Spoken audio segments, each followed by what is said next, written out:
Muitos falam, muitos sequer em São Paulo, moradores da cidade de São Paulo sequer conhecem a região que ficou conhecida vulgarmente como Cracolândia.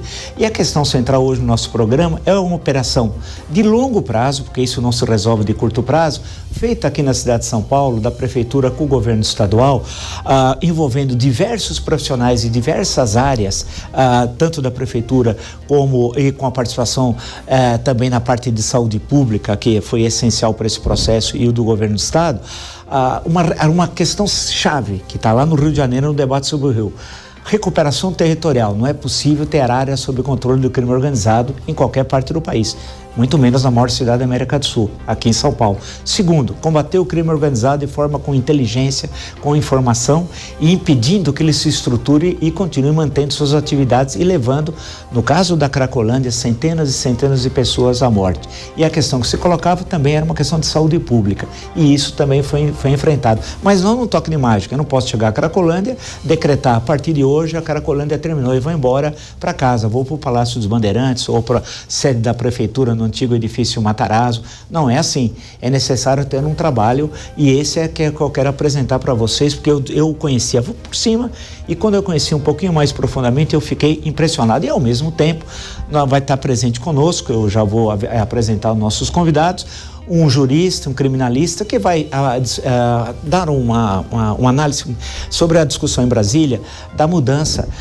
e aí passa por uma proposta de emenda constitucional e da mudança da legislação penal aqui no Brasil, tratando do crime organizado. É uma discussão polêmica, difícil, complexa, que envolve até conceituação, se é organização terrorista ou não. Para mim isso é absolutamente secundário na discussão, mas aqui a gente gosta de discutir o secundário, não o principal aqui no Brasil. Mas questões de operacionalidade das funções, da relação do governo central com as 27 unidades federativas, e daqui a pouco nós vamos também entrar nessa discussão. O foco, claro, central inicial é a Cracolândia. E temos aqui no estúdio, vamos começar aqui da esquerda para a direita, o Edson Ortega.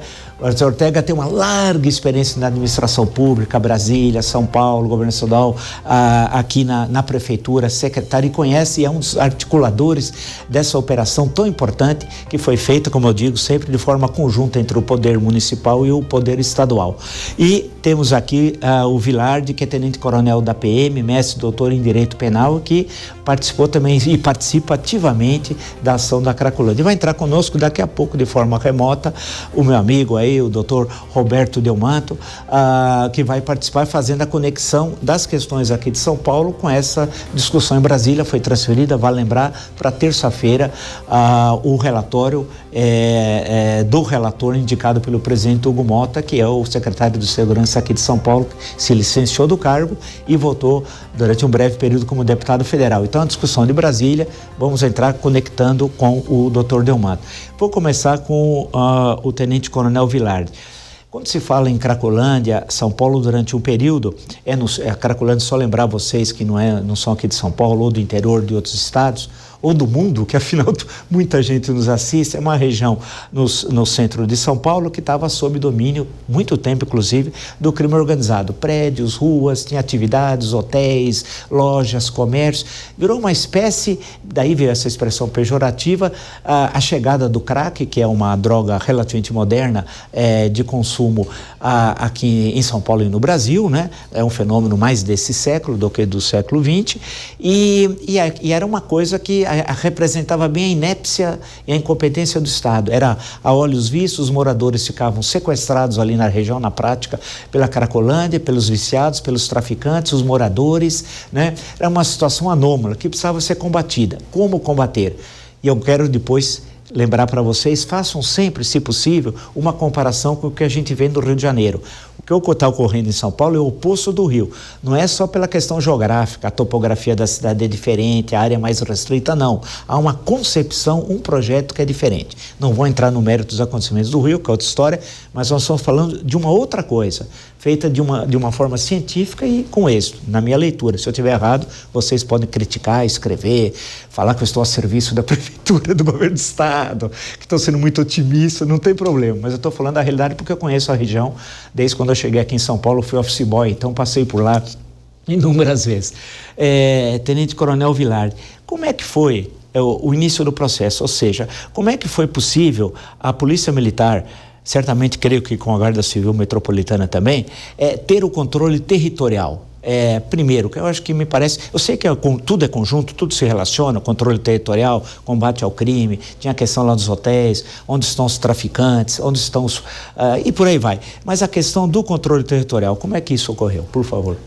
Bom, inicialmente a gente agradece em nome do governo do estado, o governador Tarcísio, o vice Felício, o secretário do Henrique, o secretário Nico, trazer para a população um pouco da história desses 3 anos de trabalho dos policiais que estão ali, e que tem resultados impressionantes. A gente chegou essa semana a cerca de uma queda de 80% de roubos na região, além da questão do território.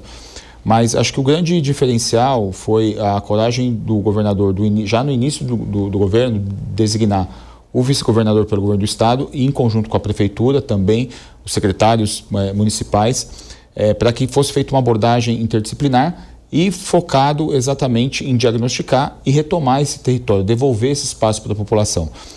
No início de 23, final de 2022, quando a gente começou, teve essa missão pela Secretaria de entender o que estava acontecendo, eram cerca ali, mensurados mais de 2.000 usuários, de 1.500 a 2.000 usuários, seja durante o dia, durante a noite, porque isso variava bastante, mas distribuídos em cerca de 20 a 25 a 30 pontos, em que eles efetivamente se estabeleciam, e aí era realmente esse controle territorial. As pessoas não conseguiam sair de casa, assim, os comerciantes não conseguiam exercer seus negócios, enfim, uma degradação muito grande.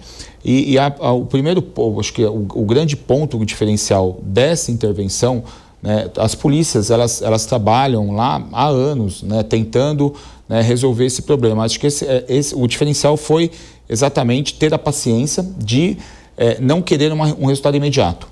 Então, nos primeiros 6 meses, basicamente, foi um trabalho de diagnóstico, de entender como que eles ocupavam aquele espaço e, junto com a população, começar então a rua, que foi esse trabalho, de rua a rua, retomar esse território de uma maneira ordenada, em conjunto com ações de zeladoria da prefeitura, de saúde, assistência social, e aí finalmente começar a chegar na situação depois de 3 anos, então foi esse espaço, chegar à situação que nós temos hoje, de que nós não temos mais aglomeração. Então, o cenário era realmente de mais de 20 pontos em que eles se estabeleciam naquela localidade, com tráfico, com ocupação do território e sem a qualidade de vida das pessoas.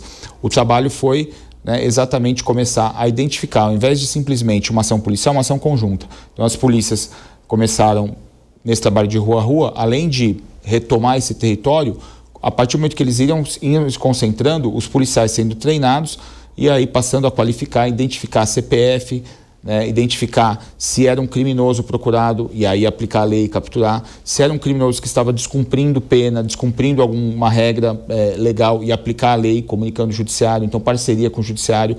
Se não tinha nenhuma perícia criminal, os dados compartilhados com a prefeitura, com a Secretaria de Saúde estadual, municipal, assistência social, para que esse serviço chegasse. Então foram anos, esses 3 anos desse trabalho de iniciar de um modo, de outro, até conseguir que os serviços chegassem, todos eles, tanto o serviço de aplicação da lei, quanto a prisão de traficantes, foram mais de, praticamente aí a gente chegou agora nesses 3 anos a quase 2.000 traficantes presos que atuavam no fluxo, muitos deles presos diversas vezes. Então foi um trabalho realmente técnico, de paciência e que obviamente não termina. Essa conquista dessa queda de roubos e furtos, dessa não termos mais esse território, é algo que ainda continua hoje. A população, os moradores, esse conjunto, esse trabalho em conjunto com a população, hoje eles têm um canal direto com as forças policiais para quando eles começam a tentar se aglomerar em algum ponto para recuperar o território, as forças policiais são acionadas, atuam de imediato, junto com prefeitura, com zeladoria, para que a gente não tenha esse espaço retomado. Então é um trabalho que não pode parar, para que a gente não tenha retrocesso. Então foi algo realmente de iniciar, retomar o território, aplicar a lei, ou seja, conseguir prender os criminosos e trabalhar em parceria para que o serviço daqueles aquilo que não era da polícia fosse tratado por outros órgãos.